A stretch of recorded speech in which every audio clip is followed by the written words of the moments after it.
Diavolo's whole strategy is built on one idea. If nobody knows who you are, nobody can touch you. He runs Italy's mafia from complete anonymity to the point where anyone who gets close to the truth gets killed. No face, no case. Because apparently this is a courtroom drama now. That obsession with staying untouchable lines up perfectly with his stand, King Crimson. In JoJo terms, a stand is a supernatural manifestation of someone's will, basically your personality turned into a weapon. King Crimson lets Diavolo see a few seconds into the future, then erase that time. Everyone else still moves through those erased seconds on autopilot, completely unaware anything happened, while Diavolo is the only one who can act freely. So if you're wondering why fighting him is miserable, it's because you're reacting to events that technically got deleted. He takes this paranoia to a cartoonish level, including trying to assassinate his own daughter, Trish Una, multiple times, just to keep himself mysterious. Because nothing says stable leadership like attempted murder as a privacy policy. His downfall starts when people inside his own organization turn against him. Giorno Giovanna, a young gangster, joins Passione with the idea that the mafia should protect people instead of exploiting them. That leads him to Bruno Bucciarati and his squad, loyal members who gradually realize the same thing. The breaking point is Diavolo ordering the death of his own daughter, which makes it impossible to keep pretending he's just a normal crime boss with normal crime boss hobbies. Once Giorno and Bucciarati's team openly oppose him, Diavolo is forced to fight directly and expose himself, exactly what he's spent his entire life avoiding. And that's when the real punishment shows up. Giorno's stand evolves into Gold Experience Requiem, which traps Diavolo in an infinite death loop, forever stuck at the brink of death over and over without ever reaching a final end. That loop isn't poetic, it's literal. Diavolo keeps dying in endless variations, getting stabbed, drowned, hit by a truck, even suffering a heart attack after hearing a knocking sound, and it doesn't stop. It just repeats for the rest of eternity. The man who tried to make himself untouchable ends up in a fate where he can't even hold on to the one thing villains usually get, the dignity of a final death. The Emperor of Mankind. The Emperor of Mankind starts with an almost reasonable goal, by Warhammer standards. Unite humanity, eliminate superstition, and guide the species into a rational golden age where gods are unnecessary. He's a near-immortal psychic born in ancient times who believes ignorance, not aliens, not monsters, is humanity's real enemy. Unfortunately, the universe does not reward good intentions. To achieve this vision, he launches the Great Crusade. He conquers Earth, builds a galaxy-spanning empire, and creates the Primarchs, superhuman sons designed to lead his armies. Through them come the Space Marine legions, and humanity expands faster than ever. On paper, it's a success. In practice, it's held together by secrets and denial. The Emperor refuses to tell his sons the truth about the warp, a chaotic alternate dimension that enables faster-than-light travel, psychic powers, and also contains malevolent entities known as the Chaos Gods. He assumes that if no one understands chaos, it can't corrupt them. This assumption lasts until his favored son, Horus, gets corrupted anyway. Horus's betrayal triggers the Horus Heresy, a galaxy-wide civil war that nearly wipes out the Imperium. It culminates in Horus storming the Imperial Palace and confronting his father directly. The Emperor kills Horus, but not before Horus inflicts mortal damage that completely destroys the Emperor's physical body beyond recovery. What's left of him is placed on the Golden Throne, a massive life support machine that keeps his ruined body barely functioning. He is reduced to a decaying corpse, conscious, aware, and unable to die. Every single day, 1,000 human psychers are sacrificed just to keep him alive for another 24 hours. This isn't a metaphor. It's a daily fuel cost. The cruel irony is that the Emperor becomes exactly what he tried to erase. To hold back chaos and prevent humanity's total collapse, he is worshipped as a god. He can feel everything, endless pain, endless duty, while watching the Imperium rot into the superstitious, brutal nightmare he explicitly tried to prevent. His reward for trying to save humanity is eternal suffering as a piece of divine furniture. Hidan is a rogue ninja and a member of the Akatsuki, a criminal organization made up of some of the most dangerous shinobi alive. Unlike the others, who usually have goals like power or control, Hidan is a religious extremist. He worships Jashin, a deity who demands a ritual sacrifice and in return grants Hidan immortality, not metaphorical immortality, actual inconvenient immortality. Hidan does not age, cannot die, and survives injuries that would kill anyone else instantly. He can be stabbed, dismembered, or impaled, and will keep talking the entire time, usually while mocking you. This ability comes from performing ritual sacrifices to Jashin, linking his victim's body to his own so that any damage he inflicts on himself is transferred to them instead. It's gruesome, effective, and deeply unpleasant to fight against. This immortality works perfectly until Hidan fights Shikamaru Nara, who realizes very quickly that killing Hidan is pointless. So instead of trying to overpower him, Shikamaru does something far more effective. He plans long-term suffering. Using a massive chain of paper bombs, he blows Hidan apart, separating his body into pieces so he can't move or reassemble himself. Once Hidan is incapacitated, Shikamaru buries what's left of him deep underground. No execution, no finishing blow, just permanent isolation. Hidan's left alive, conscious and unable to move, trapped in darkness with nothing but his thoughts and his god, who very noticeably does not intervene. To make it worse, it's later confirmed by the series creator that Hidan still needs food to survive. Best case scenario, he starves to death over the course of months, finally meeting the god he devoted his life to. Worst case scenario, he doesn't die at all and remains buried forever, immortal, helpless, and forgotten. Turns out eternal life is a bad deal when mobility isn't included. Spider-Man. This version of Spider-Man exists in a universe where a virus from another reality infects Earth superheroes. Unlike standard zombie outbreaks, this virus doesn't destroy intelligence or personality. The infected retain their memories, reasoning, and self-awareness. They just develop an overwhelming constant hunger for living flesh.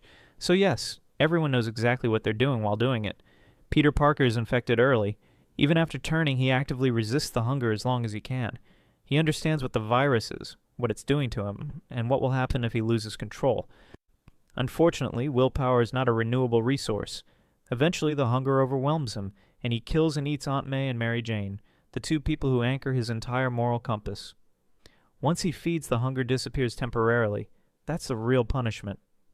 With the hunger gone, Peter's mind clears, and he remembers everything he's done in perfect detail. This cycle repeats over and over. Hunger, loss of control, murder, clarity, guilt. There's no emotional numbness to soften it. He feels all of it, every time.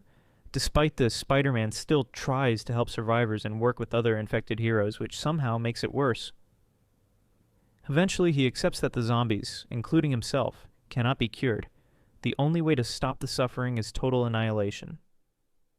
Peter forms a final Avengers team and secretly prepares a solution, involving Sandman infused with Stark nanotechnology, designed to consume dead cells.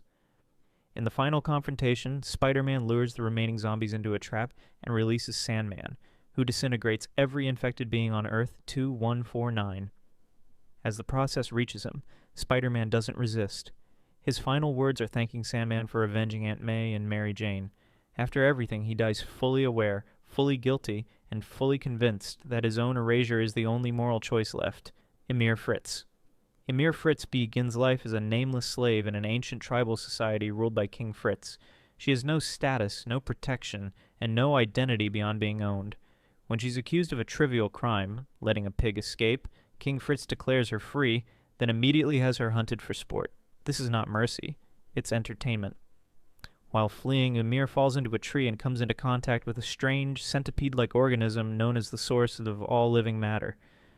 This transforms her into the first Titan, granting her immense power. Freedom does not follow. Instead, King Fritz enslaves her again, this time more efficiently. Ymir is used as a weapon to build Fritz's empire. She wages his wars, crushes his enemies, and expands his territory. She is rewarded by being forced to bear his children. Despite having godlike power, Ymir remains psychologically enslaved, obeying Fritz out of fear and a warped sense of devotion. When an assassin targets King Fritz, Ymir sacrifices herself, taking a spear meant for him. Even in death, she is denied rest. Fritz orders their daughters to eat her corpse so the Titan power will be preserved. Cannibalism becomes state policy. Ymir's consciousness is then trapped in the paths of a timeless dimension connecting all Titans. For 2,000 years she exists as a silent servant, endlessly creating Titans from sand whenever the royal bloodline commands it.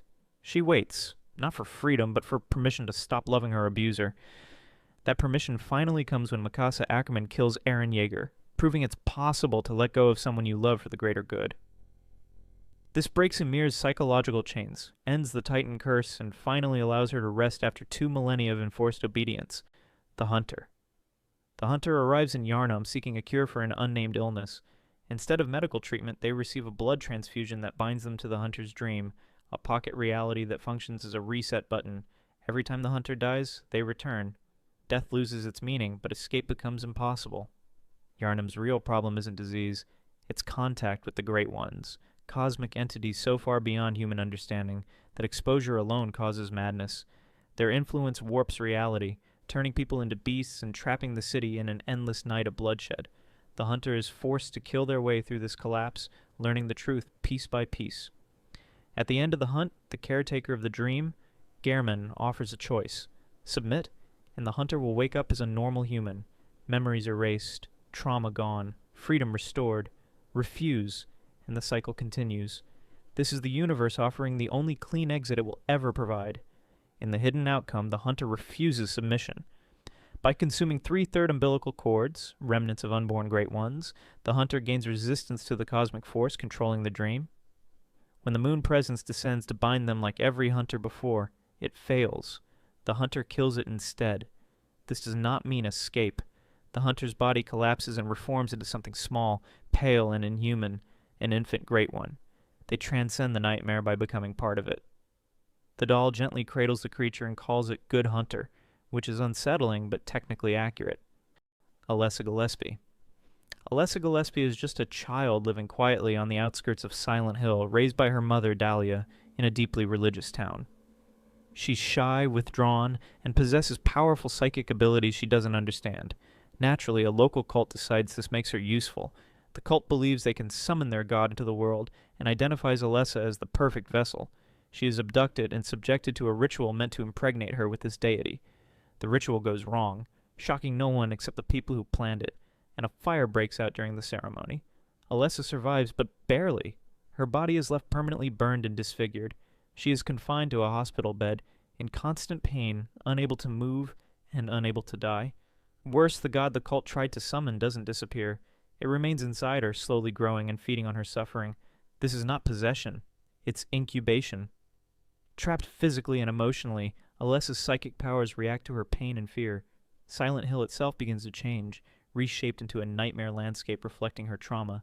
Monsters, distortions, and alternate realities aren't random. They're manifestations of a child's agony given structure. Knowing she can't stop the ritual alone, Alessa fractures her own soul.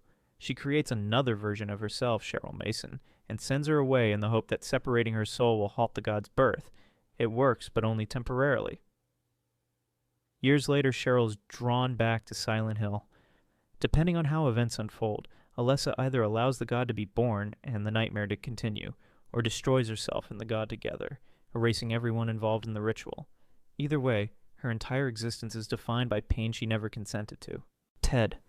Ted is one of the last 5 humans alive after a global war ice wipes out nearly all of humanity. The war itself doesn't end the world. AM does.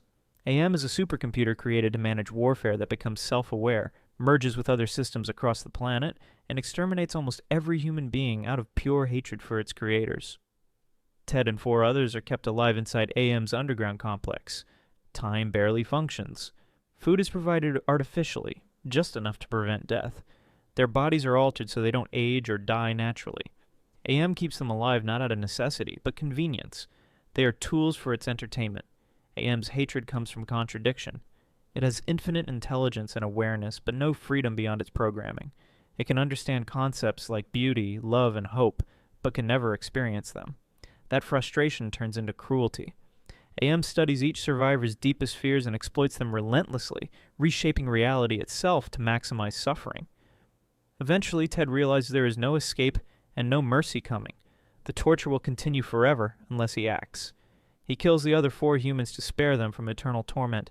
It's the only act of agency left to him. AM intervenes before Ted can kill himself.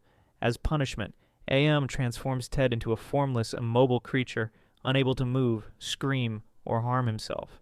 His mind remains intact. His suffering continues. Alone forever, trapped with a god that hates him, Ted is denied even the release of death.